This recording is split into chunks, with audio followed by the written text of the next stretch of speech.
എല്ലാവർക്കും നമസ്കാരം. പ്രതികരണ വേദിയിലേക്ക് ഏവർക്കും സ്വാഗതം.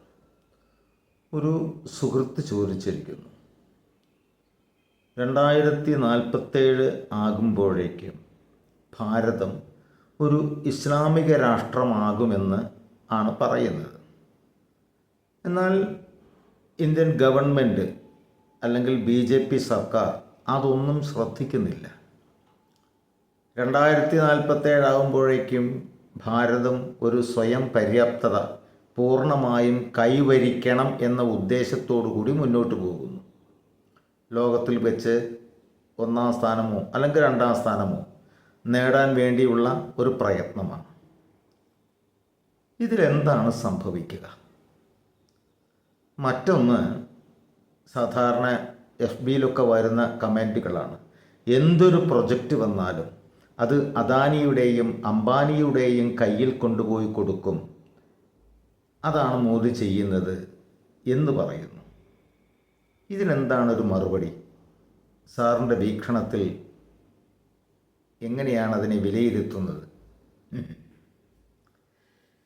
ഇവിടെ ആദ്യത്തെ ചോദ്യത്തിന് ഉത്തരം പറയാം.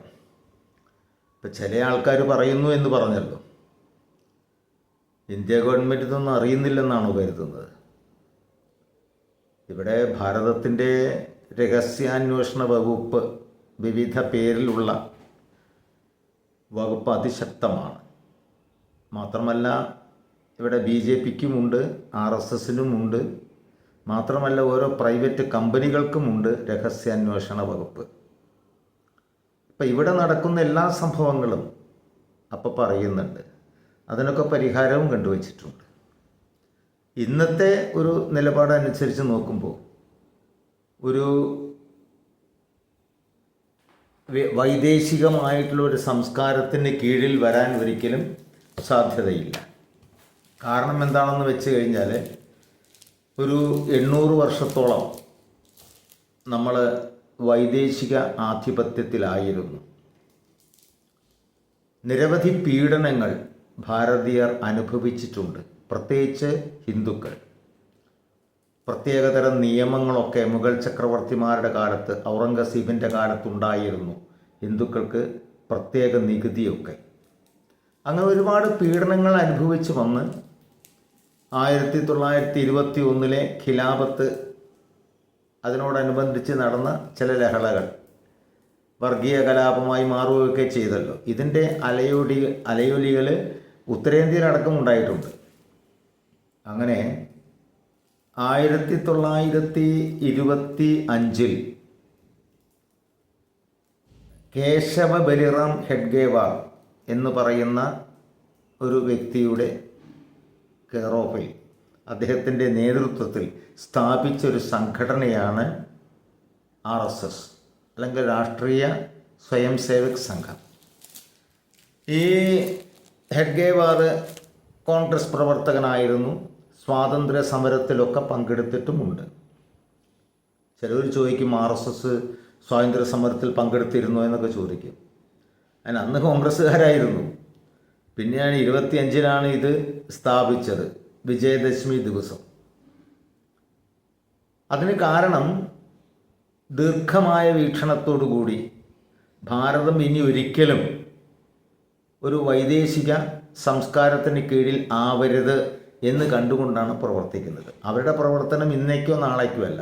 ഒരു 50 വർഷം കഴിഞ്ഞാൽ, 100 വർഷം കഴിഞ്ഞാൽ ഭാരതം ഇന്ന രൂപത്തിലായിരിക്കണം എന്ന ഒരു ചിന്തയോടുകൂടി, അടുക്കും ചിട്ടയോടും കൂടിയുള്ള പ്രവർത്തനമാണ്. അപ്പം അതിന് ഈ സംഘടന ജനിച്ചപ്പോൾ തന്നെ എതിർപ്പുകളും പീഡനങ്ങളൊക്കെ ഏറ്റിട്ടുണ്ട്. പല പ്രാവശ്യം നിരോധിക്കപ്പെട്ടിട്ടുണ്ട്. ഏതായാലും ഏകദേശം 88-90 വയസ്സ് ഈ സംഘടനയ്ക്കാകുമ്പോഴേക്കും ഒരു RSSകാരൻ ഇന്ത്യയിലെ പ്രധാനമന്ത്രിയായി. ഇപ്പോൾ 100 വർഷം പൂർത്തിയായി. അപ്പോൾ ഇതേവരെയുള്ള ദീർഘകാലത്തെ ഒരു ശ്രമം മൂലം ഇന്നിപ്പോൾ ലോകത്തിലേക്ക് വെച്ച് ഏറ്റവും വലിയൊരു സംഘടനയായി അത് മാറിയിട്ടുണ്ട്. അപ്പം ആ തീരുമാനങ്ങളുടെ അടിസ്ഥാനത്തിലാണ് അതിൻ്റെ ഈ RSSൻ്റെ ഒരു രാഷ്ട്രീയ മുഖമാണ് BJP. ആദ്യം ജനസംഘം എന്ന പേരായിരുന്നു, പിന്നെ അത് മാറിയിട്ടാണ് BJP ആയത്. ഭാരതം എന്നൊരു വികാരം, ഭാരതത്തിലെ ജനങ്ങൾ, ഇത് മാത്രമാണ് ഈ ഗവൺമെൻറ്റിൻ്റെ ലക്ഷ്യം. അതോടുകൂടിയാണ് മുന്നോട്ട് പോകുന്നത്. സമസ്ത മേഖലകളിലും പുരോഗതിയാണ് ഇപ്പോൾ ഉള്ളത്. പ്രത്യേകിച്ച് നരേന്ദ്രമോദി അധികാരത്തിൽ എത്തിയതിന് ശേഷം ഭാരതത്തിൻ്റെ വളർച്ച മാത്രമാണ് ലക്ഷ്യം. അതിനനുസരിച്ച് സമഗ്ര മേഖലകളിലും പ്രവർത്തിച്ചു. ഇന്ന് ഭാരതം സൈന്യത്തിൻ്റെ രീതിയിലായാലും സാമ്പത്തിക രീതിയിലായാലും ലോകത്തിലെ 4ാമത്തെ രാഷ്ട്രമാണ്. നമ്മുടെ മുന്നിലുള്ളത് അമേരിക്ക, റഷ്യ, ചൈന, ഇത് മൂന്നുമാണ് ആയുധ രംഗത്ത് നമ്മുടെ മുന്നിലുള്ളത്. സാമ്പത്തിക രംഗത്താണെച്ചെങ്കിൽ അമേരിക്ക, ചൈന, പിന്നെ ജർമ്മനി, ഇതാണ് മുന്നിലുള്ളത്. അപ്പോൾ 4ാം സ്ഥാനത്താണ്. അധികം വൈകാതെ ഇത് 3, 2, 1 അതിലേക്ക് എത്തും. ആ ലക്ഷ്യം കണ്ടുകൊണ്ടാണ് മുന്നോട്ട് പോകുന്നത്. ആ ലക്ഷ്യത്തിലേക്ക് അധികം ദൂരമില്ല. കാരണം അമേരിക്ക എന്ന് പറയുന്ന രാജ്യം സാമ്പത്തികമായിട്ടൊക്കെ തകർന്ന അവസ്ഥയിലാണ്. ധാരാളം കടമുണ്ട്. ഏറ്റവും കൂടുതൽ കടമുള്ള രാജ്യങ്ങളിൽ ഒന്നാണ് അമേരിക്ക. അവിടെ ദാരിദ്ര്യം ധാരാളമുണ്ട്, ആഭ്യന്തര കലഹമുണ്ട്, എല്ലാം ഉണ്ട്. ഒരുപക്ഷെ ട്രംപിൻ്റെ പുതിയ നയങ്ങൾ അമേരിക്കയെ താഴത്തേക്ക് വലിച്ചിഴക്കുകയാണ് ചെയ്യുന്നത്. അത് പലരും അഭിപ്രായപ്പെട്ടിട്ടുണ്ട്, തലതിരിഞ്ഞ ചില നിയമങ്ങൾ. അപ്പോൾ അമേരിക്കയുടെ യഥാർത്ഥ രൂപം പുറത്തു വന്നാൽ യാതൊരു സംശയവും ഇന്ത്യയുടെ സ്ഥാനം മുകളിലേക്ക് കയറും. അത് വന്നിട്ടില്ല. അതുകൊണ്ട് പണ്ടത്തെ ആ ഒരു നില വെച്ചിട്ടാണ് ഇപ്പോൾ 4ാം സ്ഥാനം എന്ന് പറയുന്നത്. പിന്നെ മാത്രമല്ല, ഇന്ത്യയിലെന്ന് പറഞ്ഞിട്ടുണ്ടെങ്കിൽ ഇന്ത്യയിൽ 140 കോടി ജനങ്ങളുണ്ടല്ലോ. അമേരിക്കയിൽ ഇതിൻ്റെ പകുതി പോലും അമേരിക്കയിലില്ല ജനസംഖ്യ. അപ്പോൾ ഇത്രയും വലിയ ജനസംഖ്യയുള്ള ഒരു രാജ്യത്തെ ഇങ്ങനെ ക്രമാനുഗതമായിട്ട് ഇങ്ങനെ വളർത്തിക്കൊണ്ടുവരിക പറഞ്ഞാൽ നല്ല ഭാരം തന്നെയാണ്. കാരണം പക്ഷെ ഒരു കാര്യമുണ്ട്, വളരാനുള്ള സാഹചര്യം ഇവിടെ മുമ്പേ ഉണ്ട്. പക്ഷെ ആരും ശ്രദ്ധിച്ചില്ലെന്ന് മാത്രം. അത് സൂക്ഷ്മതയോടുകൂടി നേരായ വഴി തിരഞ്ഞെടുത്താൽ വളരും. അത് തന്നെയാണ് ദീർഘവീക്ഷണത്തോടുകൂടി. ആ ദീർഘവീക്ഷണത്തിൻ്റെ അടിസ്ഥാനത്തിലാണ് ഇപ്പോൾ അമേരിക്ക ഏർപ്പെടുത്തിയ തീരുവൊന്നും നമ്മളെ ബാധിക്കാത്തത്. ഇപ്പോൾ IMFൻ്റെ ഉയർന്ന ഒരു ഉദ്യോഗസ്ഥ പറഞ്ഞത് എന്താണ്? ലോകത്തിലേക്ക് വെച്ച് ഏറ്റവും സ്പീഡിൽ വളരുന്ന GDP വളർച്ച ഇന്ത്യയുടേതാണ് എന്നാണ് പറഞ്ഞത്. അപ്പോൾ അവരത് പറയണമെങ്കിൽ അത് അമേരിക്കയുടെ നിയന്ത്രണത്തിലായിരുന്നു അടുത്ത കാലം വരെ. അത് ഇപ്പോഴും അമേരിക്കയിൽ തന്നെയാണത്, IMFൻ്റെ ഓഫീസൊക്കെ ഉള്ളത്. അപ്പോൾ അവർ ഇത് സത്യസന്ധമായി തുറന്നു പറഞ്ഞു. മനസ്സിലായില്ലേ? അപ്പോൾ അങ്ങനെ ഇരിക്കുന്ന അവസ്ഥയാണ്. അപ്പോൾ ഇവിടെ നടക്കുന്ന എല്ലാ സംഗതികളും അപ്പോൾ അറിയുന്നുണ്ട്. അതുകൊണ്ട് തന്നെ ഒരിക്കലും അങ്ങനെ ഒരു വൈദേശിക സംസ്കാരത്തിൻ്റെ കീഴിൽ ഇന്ത്യ ആവില്ല, യാതൊരു സംശയവുമില്ല. ഇന്ത്യൻ പട്ടാളം സ്ട്രോങ് ആണ്, എല്ലാ സംഗതികളും വളരെ സ്ട്രോങ് ആണ്. അപ്പോൾ അതുകൊണ്ട് അങ്ങനത്തെ ഒരു പേടിയൊന്നും ഇല്ല, വേണ്ട. കാരണം ആയിരുന്നല്ലോ നമ്മൾ നിരവധി കാലം ഇസ്ലാമിക ചക്രവർത്തിമാരുടെ കീഴിലായിരുന്നല്ലോ ഇവിടെ, ബാബർ മുതൽ പിടിച്ചിങ്ങോട്ട്. അപ്പോൾ ഇനി വീണ്ടും പഴയയിലേക്ക് പോകില്ല, അതിന് സംശയമൊന്നുമില്ല. മാത്രമല്ല, ഇന്ത്യക്കൊരു ആധ്യാത്മിക ശക്തിയുണ്ട്. അന്ധവിശ്വാസമാണ് എന്ന് പലരും പറയുന്നുണ്ടെങ്കിലും ആ ആധ്യാത്മിക ശക്തി വികസിച്ചിരിക്കുന്ന കാലഘട്ടമാണ്. പ്രത്യേകിച്ച് പ്രധാനമന്ത്രി എന്ന് പറഞ്ഞ ഒരു സന്യാസ ജീവിതമാണ് ജീവിക്കുന്നത്. അദ്ദേഹത്തിന് സ്വന്തമായിട്ടൊന്നും വേണ്ട, സ്വന്തമായിട്ടൊന്നുമില്ല. ഈ പ്രധാനമന്ത്രി പദവി ഒഴിഞ്ഞു കഴിഞ്ഞാൽ പിന്നെ ഹിമാലയത്തിലേക്ക് എന്നുള്ള നിലയിലാണ് ഇപ്പോൾ ഇരിക്കുന്നത്. അപ്പോൾ അവിടെ ഒരു ആധ്യാത്മിക തേജസ് ഉണ്ട് എന്നുള്ള യാതൊരു സംശയവുമില്ല. അതിന് കാരണം സത്യം, ധർമ്മം. നമ്മളെ സംബന്ധിച്ചിടത്തോളം നമുക്ക് വളരണം, എന്നാൽ മറ്റുള്ള രാജ്യങ്ങൾ അവനവൻ്റെ കാര്യം മാത്രം നോക്കുന്നു, ബാക്കിയുള്ള രാജ്യം എങ്ങനെയായാലും വേണ്ടില്ല എന്നാണ്. എന്നാൽ ഇന്ത്യ അങ്ങനെയല്ല, നമ്മൾക്ക് വളരണം, ഒപ്പം പാവപ്പെട്ട രാജ്യങ്ങളെയും ഉയർത്തണം. അതിനുള്ള പ്രവർത്തനവും നടക്കുന്നുണ്ട്. ആഫ്രിക്കയിലൊക്കെ ഒരുപാട് പ്രവർത്തനങ്ങൾ ഇവിടെ നടക്കുന്നുണ്ട്. വിദ്യാഭ്യാസപരമായിട്ടും ഒക്കെ നല്ല പ്രവർത്തനങ്ങൾ ഇന്ത്യ നടത്തുന്നുണ്ട്. പിന്നെ രണ്ടാമത് പറഞ്ഞ കാര്യം, എല്ലാം അദാനിയുടെയും അംബാനിയുടെയും കാൽക്കൽ കൊണ്ടുവയ്ക്കുകയാണ്. അങ്ങനെ വെച്ചിരുന്നെങ്കിൽ ഇന്ത്യ എങ്ങനെയാണ് ഇത്രയും ഉയരത്തിൽ വരുന്നത്? അപ്പോൾ നമ്മൾ ആരുടെയെങ്കിലും ബുദ്ധി കടമെടുത്തിട്ട് ചിന്തിക്കരുത്, നമ്മുടെ ബുദ്ധി ഉപയോഗിച്ച് ചിന്തിക്കുക. കാരണം ഈ ഇങ്ങനത്തെ ലോകത്തിലെ എല്ലാ രാജ്യങ്ങളിലും കമ്പനികൾ തന്നെയാണ്. അമേരിക്കയിൽ ധാരാളം പ്രൈവറ്റ് കമ്പനികളുണ്ട്. അവരാണ് ഓരോ കാര്യങ്ങളും ചെയ്യുന്നത്. ഇപ്പം ഇവിടെ ഒരു പ്രൊജക്റ്റ് വന്നു, 10,000 കോടിയുടെ ഒരു പ്രൊജക്റ്റ് വന്നു കഴിഞ്ഞാൽ അതിൽ 30-40% ഗവൺമെൻറ് മുടക്കുന്നത്, ബാക്കിയുള്ള പ്രൈവറ്റ് കമ്പനികൾ മുടക്കുന്നു. എന്നതിന് ശേഷം പദ്ധതികൾ വരുന്നു. പിന്നെ പദ്ധതി ഗവൺമെൻറ് തീരുമാനിച്ച തീരുമാനപ്രകാരമാണ് അവരത് നടത്തുന്നത്. അപ്പോൾ പദ്ധതി പൂർത്തിയാക്കുമ്പോൾ എന്തുണ്ട്? നമ്മൾ മുടക്കിയതിനുള്ള ലാഭം നമുക്ക് കിട്ടും, മറ്റവർ മുടക്കേണ്ട ടാക്സ് കിട്ടും. പിന്നെ ഒരു പുതിയ പദ്ധതിക്ക് ജോലിക്കാർ വേണ്ടേ? അപ്പോൾ ധാരാളം തൊഴിലാളികൾ വേണം, ഉദ്യോഗസ്ഥർ വേണം, അവർക്കൊക്കെ വരുമാനമല്ലേ. അപ്പോൾ ഒന്നും കാണാതെ എടുത്ത് ചാടുമോ? പിന്നെ മാത്രമല്ല, ഈ അദാനിയും അംബാനിയും മോദിജിയുടെ ബന്ധുക്കാരൊന്നും അല്ലല്ലോ ഇങ്ങനെ ചെയ്യണമെങ്കിൽ. അപ്പോൾ കൊടുക്കാൻ, പിന്നെ പൈസ മുടക്കുന്നവർക്ക് ലാഭം വേണം, അതുണ്ടാവുമല്ലോ അല്ലേ. ഇപ്പോൾ അഫ്ഗാനിസ്ഥാനിൽ, അതേമാതിരി ആഫ്രിക്കയിൽ പല രാജ്യങ്ങളിലും നമ്മൾ അവിടെ പ്രവർത്തനം നടത്തുന്നുണ്ട്. ഇതൊക്കെ പല കമ്പനികളാണ് ചെയ്യുന്നത്.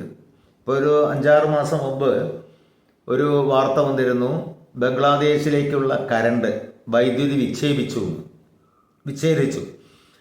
കാരണം അവിടെ ധാരാളം വൈദ്യുതി വാങ്ങിക്കുന്ന ഇന്ത്യയിൽ നിന്നാണ്. അത് ആര് കൊടുക്കുന്നതായിരുന്നു? അദാനി കൊടുക്കുന്നതായിരുന്നു. അദാനിയോട് കൊടുക്കണ്ടെന്ന് പറഞ്ഞു, കൊടുത്തില്ല, അത്ര തന്നെ.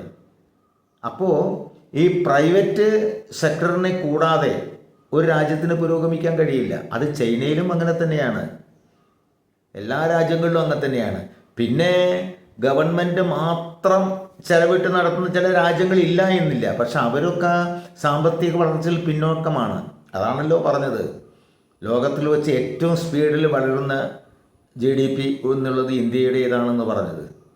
അപ്പോൾ ദീർഘവീക്ഷണം, രാഷ്ട്രീയമായിട്ടുള്ള വീക്ഷണം, സാമ്പത്തികമായിട്ടുള്ള വീക്ഷണം, ഇതിനൊക്കെ പ്രശസ്തരായിട്ടുള്ള പ്രഗത്ഭരായിട്ടുള്ള വ്യക്തികൾ ഇവിടെയുണ്ട്. അവരുടെയൊക്കെ നിർദ്ദേശപ്രകാരമാണ് ഇതൊക്കെ നടക്കുന്നത്. ഒരു കാര്യം വന്നു കഴിഞ്ഞിട്ടുണ്ടെങ്കിൽ സമസ്ത മേഖലയിലുള്ള പണ്ഡിതന്മാർ കൂടി ചർച്ച ചെയ്തൊരു തീരുമാനത്തിലാക്കി അതാത് വകുപ്പിന് കൊടുക്കുന്നു. അതാത് വകുപ്പ് മന്ത്രിമാരുടെ കീഴിലും ഇതേമാതിരി സംഘങ്ങളുണ്ട്. അവരത് ചർച്ച ചെയ്ത് തീരുമാനിച്ച് ഫൈനൽ റിപ്പോർട്ട് മന്ത്രിക്ക് കൊടുക്കുന്നു, അത് നടപ്പാകുന്നു. ഇങ്ങനെയാണ്. അല്ലാതെ ഒരു സുപ്രഭാതത്തിൽ മോദിജി സ്വന്തം ഇഷ്ടത്തിന് വിളിച്ച് പറയുകയല്ല. വ്യക്തമായിട്ട് പോസിറ്റീവായിട്ടും നെഗറ്റീവായും ചിന്തിച്ചിട്ട് ഇന്ത്യക്ക് ഗുണകരമായിട്ടുള്ള വിധത്തിൽ ഈ പ്രൊജക്റ്റ് എങ്ങനെ അവതരിപ്പിക്കാം, ഏത് വിഷയമാണെങ്കിലും എന്ന് പണ്ഡിതന്മാർ ചർച്ച ചെയ്ത് അവർ തീരുമാനിച്ച് അതാത് മന്ത്രിമാർക്ക് കൊടുത്ത് മന്ത്രിമാരത് തീരുമാനിച്ചതിന് ശേഷമാണ് പ്രധാനമന്ത്രി എടുത്ത് കിട്ടുന്ന ഒപ്പിടാൻ വേണ്ടിയിട്ട്. മനസ്സിലായില്ലേ?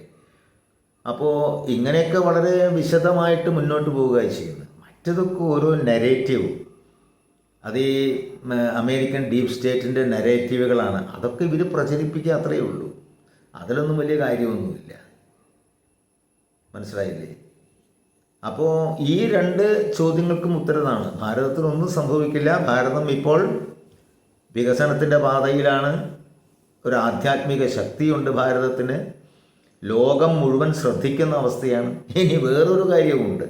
ഇന്നത്തെ പ്രത്യേക സാഹചര്യത്തിൽ റഷ്യയുമായിട്ടും ബ്രസീലുമായിട്ടും അതേമാതിരി ഇസ്രായേലുമായിട്ടും ചൈനയുമായിട്ടൊക്കെ നല്ല വ്യാപാര ബന്ധങ്ങളും ഒക്കെ ഉണ്ട്. അപ്പോൾ അവരുടെയൊക്കെ താല്പര്യം മോദി നിലനിൽക്കണം എന്ന് തന്നെയാണ്. അല്ലാതെ വേറൊരു ഭരണം ഇവിടെ അവർ കാക്ഷിക്കുന്നില്ല. അപ്പോൾ അവരുടെ ശ്രദ്ധയും ഇവിടെയുണ്ട്. പല കാര്യങ്ങളും അവർ ഇങ്ങോട്ട് കൊടുക്കുന്നുണ്ട്. നമുക്ക് നമ്മുടെ ഇൻ്റലിജൻസ് വകുപ്പ് സംഗതികൾ പിടിച്ചെടുക്കുന്നുണ്ടെങ്കിലും അവരുടെ നിർദ്ദേശം കൂടി വരും എങ്ങനെയാണ് എന്നുള്ളത്. ഇസ്രായേൽ പ്രത്യേകിച്ച് ഓരോ സംഗതികളിലും കൊടുക്കും. അങ്ങനെ എല്ലാവരുടെയും ശ്രദ്ധ ഇവിടെയുണ്ട്. അതുകൊണ്ട് ഒരിക്കലും അത്തരത്തിലുള്ള ഒരു രൂപത്തിലേക്ക് ഇന്ത്യ മറ്റൊരു രൂപത്തിലുള്ള ഭരണത്തിലേക്കോ അല്ലെങ്കിൽ അദാനിയുടെ കാൽക്കൽ കൊണ്ടുവച്ച അദാനിയുടെ കീഴിലാകി അങ്ങനത്തെ സംഗതികളൊന്നുമില്ല. അത് ഓരോ നെറേറ്റീവ്, അത് രാഷ്ട്രതന്ത്രം അല്ലെങ്കിൽ രാഷ്ട്രീയ തന്ത്രം അല്ലെങ്കിൽ സാമ്പത്തിക തന്ത്രം, ഇതൊന്നും അറിയാത്തതുകൊണ്ടാണ്. പിന്നെ മാത്രമല്ല, ഇന്ത്യയെ നശിപ്പിക്കാൻ വേണ്ടി ശ്രമിക്കുന്നുണ്ട് ആൾക്കാർ, അകത്തും പുറത്തും. അത് ശരിയാണ്. അപ്പോൾ പുറത്തുനിന്നുള്ള ആൾക്കാർ ഓരോ നെറേറ്റീവ് കൊണ്ടുവരികയാണ്. അത് ഇന്ത്യയിൽ പ്രചരിപ്പിക്കാൻ ഇവിടെ ആൾക്കാരുണ്ട്, പത്രമാധ്യമങ്ങളടക്കമുണ്ട്. മനസ്സിലായില്ലേ? അപ്പോൾ അതിലൊന്നും വലിയ കാര്യമൊന്നുമില്ല. അതൊന്നും ഒരിക്കലും നടക്കാൻ പോകാത്തൊരു കാര്യമാണ്. ഇപ്പോൾ മനസ്സിലായില്ലേ? നന്ദി, നമസ്കാരം.